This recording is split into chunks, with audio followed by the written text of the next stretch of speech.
Bapa di surga, kami mengucap syukur kepadamu. Engkau telah memberikan kesempatan kepada setiap kami untuk tetap boleh bernafas sampai hari ini. Itu semua karena kebaikan-Mu dalam hidup kami.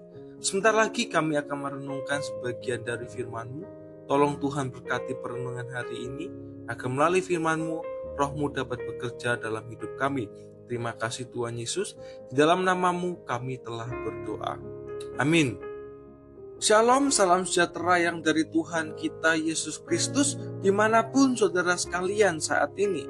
Hari ini kita sama-sama akan belajar sebuah tema yang berjudul kegagalan orang tua, terambil dalam Kejadian 37 ayat 1-36. Namun kita akan membacakan ayat yang ketiga dan 4. Demikian firman Tuhan. Israel lebih mengasihi Yusuf dari semua anaknya yang lain, sebab Yusuf itulah anaknya yang lahir pada masa tuanya, dan ia menyuruh membuat jubah yang maha indah bagi dia.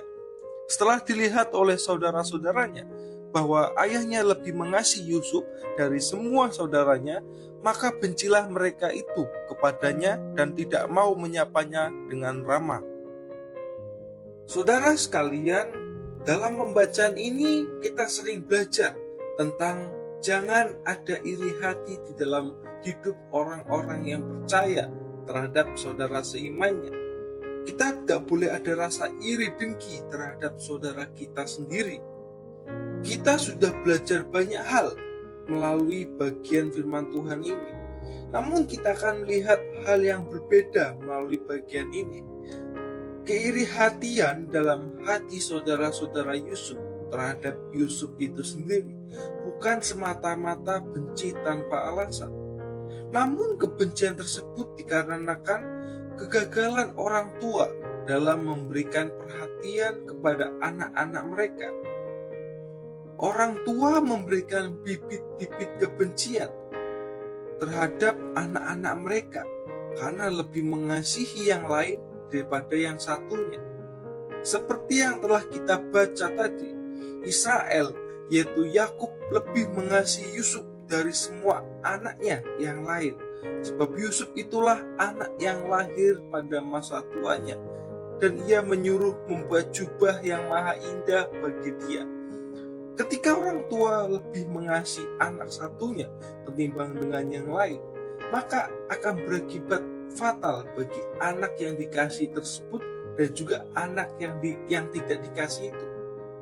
Yusuf, anak yang dikasihi tersebut, tidak melakukan kesalahan apa-apa, tetapi justru dibenci oleh saudara-saudara yang lain.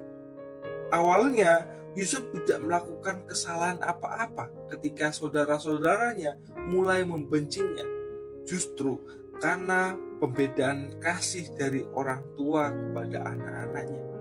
Saudara sekalian, bagi yang sudah berkeluarga, ketika kita memberikan kasih kepada anak kita dan tidak mengasihi anak yang lain, maka kita sebagai orang tua telah menciptakan permusuhan di dalam keluarga kita itu sendiri.